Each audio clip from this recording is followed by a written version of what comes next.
Welcome, I am Badruddin Muhammad and this is the English news program on Somaliland National Television. These are the main stories making headlines. President of Somaliland made peace with Togdel cultural, tribal and religious leaders. Deputy Mayor of Hargeisa visited site of major road construction project. U.S. gunmen kills 12 civilians in Washington, D.C.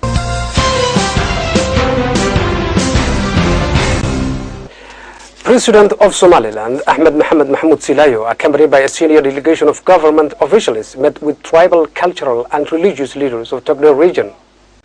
The President of Somaliland, Ahmed Silayo, met with the most prominent and notable citizens of Togdel region. Tribal, cultural and religious leaders provided the President with consultation, recommendations, advice on various issues in what can only be described as an open forum of genuine deliberations for the betterment of Somaliland. The President, speaking to attendees, expressed the utmost appreciation for their turnout, the advice and suggestions extended, while committing to take into consideration all discussion points. President Ahmed Silayo also reiterated that although much progress has been made, there is always room for improvement. He informed participants that this administration is working effortlessly to ensure citizens throughout the nation are receiving the best from their elected and appointed officials. The President of Somaliland, during this work visit, placed a foundation stone for the largest road construction project set to take place in Somaliland's history, the Aragava-Bur'o Road. On the other side, the senior government delegation led by the President of Somaliland placed foundation stones for a number of other developmental projects in Togdel, including schools and numerous essential facilities for the development of that region.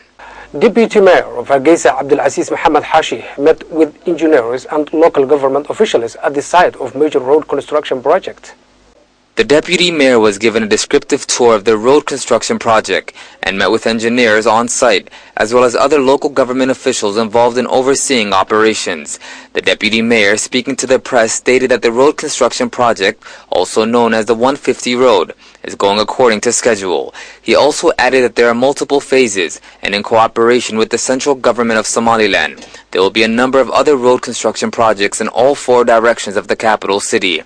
Deputy Mayor Abdulaziz Mohammed Hashi confirmed that Hargeisa's local government and the Ministry of Interior are cooperating on a beautification project whereby every street shop will be required to clean and maintain the 3 meters directly in front of their place of business.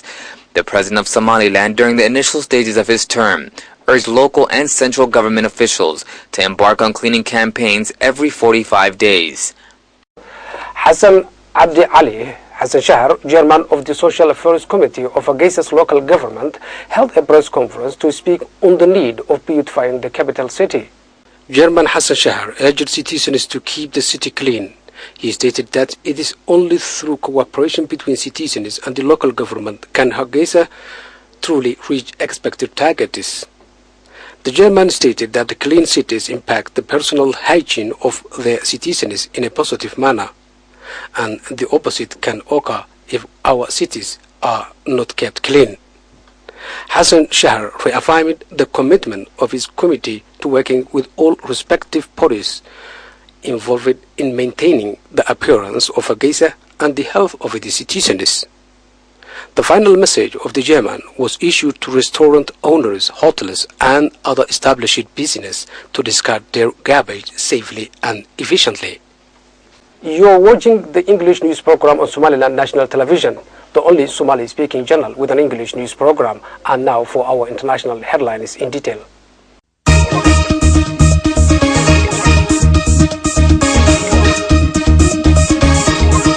In Washington, D.C., a U.S. gunman went on shooting spree, killing 12 people and injuring many others.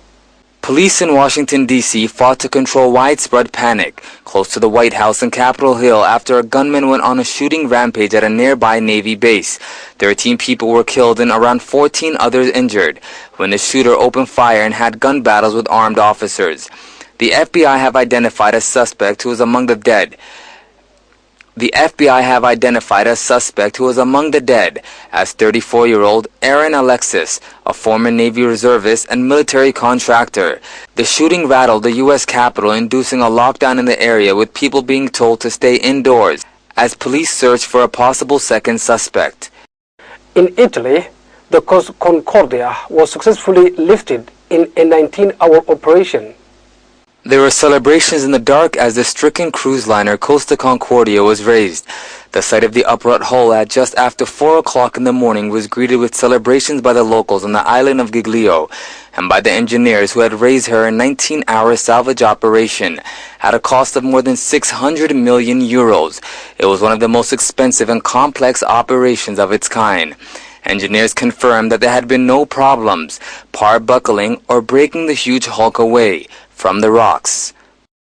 Growing international frustration is centered on the UN inspection report of chemical weapons usage in Syria. There have been mixed reactions to the long-awaited report from the United Nations inspectors on the use of chemical weapons in Syria, while it was confirmed that sarin nerve agent was used in an attack near Damascus last August. The document did not say who was responsible. However, Britain, France, and the US claim the technical evidence points to Syrian government culpability. Mark Lyle Grant, who is the UK's ambassador to the UN, gave the British point of view. The type of munitions, the trajectories, which confirm the analysis that British experts have done about the provenance of where the rockets were fired from. All of that confirms, in our view, that there is no remaining doubt that it was the regime that used chemical weapons. Syria and Russia, who have blamed the August attack on rebels, countered Western opinion, saying there was no need to jump to conclusions. We had a quick glance, but we're not really able to study the report. We want everybody to treat it as an extremely serious technical matter, and we want everybody to look at the report with the eyes of experts. UN Chief Ban Ki-moon, who has accused Syria's President Bashar al-Assad of committing crimes against humanity, condemned the use of sarin against civilians, but did not specifically blame the Syrian president for the recent attack. More than 1,400 people are said to have died from gas poisoning in August. The US, France, and Britain are pushing for a robust UN resolution, binding Syria on the removal of its chemical weapons. That's the end of our English news program. Thanks for watching. في أمان الله.